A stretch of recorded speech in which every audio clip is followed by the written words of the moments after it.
Bronny and LeBron looking to become the first ever father and son duo to play in the NBA at the same time. Will it happen? He averaged less than 5 points per game for USC last season in 25 games. Only worked out for the Lakers and Suns. Measured at 6'1.5" at the NBA Combine. Was listed at 6'3" while at USC. He's available. Here's a look at the best available players, led by Kyle Filipowski, Tyler Smith, Johnny Furphy, and Tyler Kolek. Justin Edwards also on the board, available in the second round. Toronto has the first pick in the second round, 31st overall. All right, back here in studio, Adam Finkelstein, Gary Parrish, Avery Johnson, Hakeem Dermish alongside. Avery, you take a look at Bronny James, and really, to be quite honest, the only reason we're talking about Bronny James is because his name is Bronny James. He's not projected to go until late in the second round. What are your thoughts about him playing at the NBA level? Well, I'm glad he didn't go in the first round because Fink would have left the studio. I was leaving. Yeah. You thought I was joking. I was really leaving. Seriously leaving. Yeah. But no, look, I think at the end of the day, we're really talking about Bronny because of his dad. Now, Bronny was a high-level high school basketball player. Unfortunately, he had a heart situation which derailed a lot of his first year in college. He only averaged, 4+ points a game. But because of his dad's situation, the power of that agency that's behind him, that's why we're having this conversation. If Bronny's name was Bill James, we probably wouldn't be talking about this. But his dad has meant so much to the NBA over his 20+ year career. He wants to play with his son. Here's the opportunity to do it before he decides to hang it up. And because of that, I believe Bronny's going to get drafted somewhere late in the second round so that his dad, LeBron King James, can fulfill his mission of playing with his son. Isn't this unfair, though, to Bronny? Like, you want to talk about the expectations to play alongside one of the greatest players in the history of the NBA. My dad, I've got to try to live up to that. I'm a rookie. I'm trying to keep up. It's all great and well. We talk about the first father and son, and it's all romantic. And then you get on the floor, and the kid can't keep up. That's my concern. I actually think there's a path to Bronny being a NBA player in the future, because at some point being LeBron James's son isn't going to cut it anymore, and that's going to happen in the next 3 years when LeBron retires. Now, you're still going to have the influence of Clutch because of the fact that LeBron and Clutch are so tightly intertwined. But Bronny is, although he's not worthy on his own merits of being selected right now, he is an NBA-level prospect because he's got an NBA-caliber body type. He's got NBA-caliber athleticism. He can be an NBA-caliber defender. He's a willing ball mover. And in high school, he showed signs of being a high-level floor spacer as a three-point shooter. So he can be a role-playing guard. That's his best outcome. Again, he didn't earn this spot to be drafted. That much, it would be disingenuous to pretend otherwise. But he does have enough tools to earn a spot in this league, given the overstated opportunity that he now has. I think Fink said something real important there, and that's that being the son of LeBron James can get you in the door. Yep. But it won't keep you there. Or it might keep you there, but it won't get you on the court. Eventually, he's going to have to prove to be a legitimate NBA player, and frankly, he has not done that yet. And those who are offended by all of this, like really bothered by it, I would just remind them that, Giannis's brother has been on a roster in Milwaukee. Jalen Brunson's dad is on staff in New York. These types of things happen to people if you are extremely special and uniquely gifted. Nepotism. Well, in our industry as well. Yes, and it works the exact same way.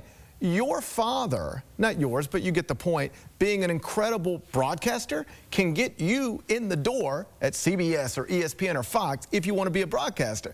But they won't keep putting you on TV if you can't do the job. And so Bronny finds himself in that situation now. I guess there's no guarantees on how Thursday's going to unfold, but most people are operating under the assumption nobody will pick him. 31 through 54, and then the Lakers will be on the clock at 55, and they'll do it because it, at that point, is the sensible thing to do, because the alternative is passing on him and perhaps angering the NBA's all-time scoring leader, who happens to be your most important player still. So this is the way it'll all go down on Thursday. Probably. Then we'll see where it goes from here.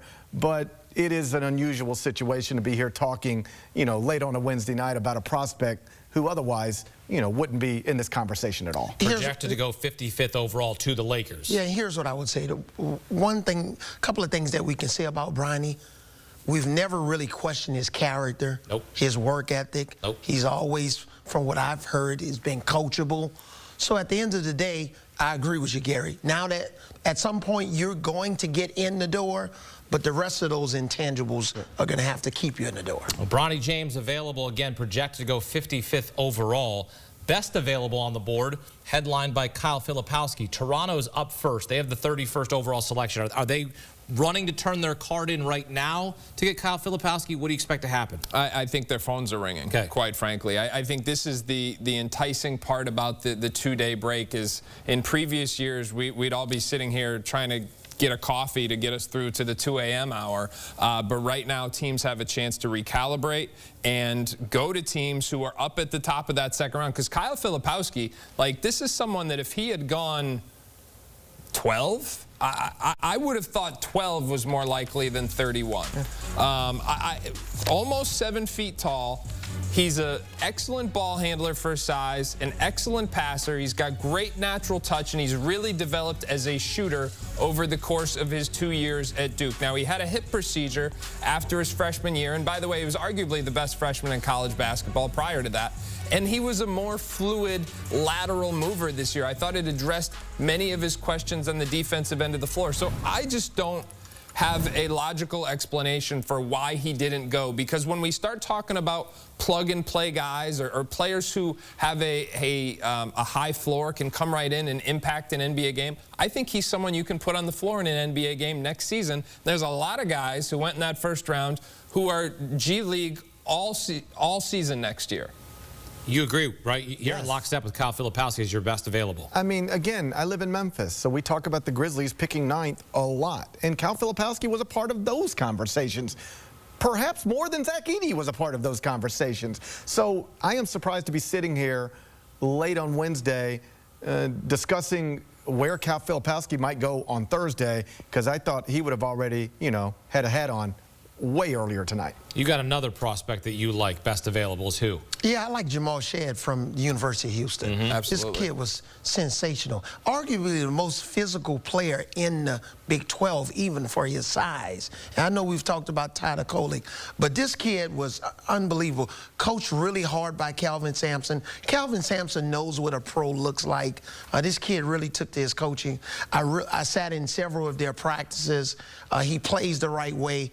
I believe that he's going to be a solid backup guard on somebody's team, and I believe he's going to get his name called early in the second round. He was named Big 12 Player of the Year and Big 12 Defensive Player of the Year. I mean, that's how good this kid was. He is Avery Johnson's top prospect following night 1. Day 2 of the NBA draft begins at 4 Eastern time. Adam Finkelstein, Gary Parrish, Avery Johnson here on CBS Sports HQ. You take a look at the top 10 order for round 2. Toronto at the tippy top, set to pick first on day 2, followed by Utah, Milwaukee. Indiana has 3 picks in the second round, so they're going to look to make a move as well. The second round again begins 4 Eastern on Thursday.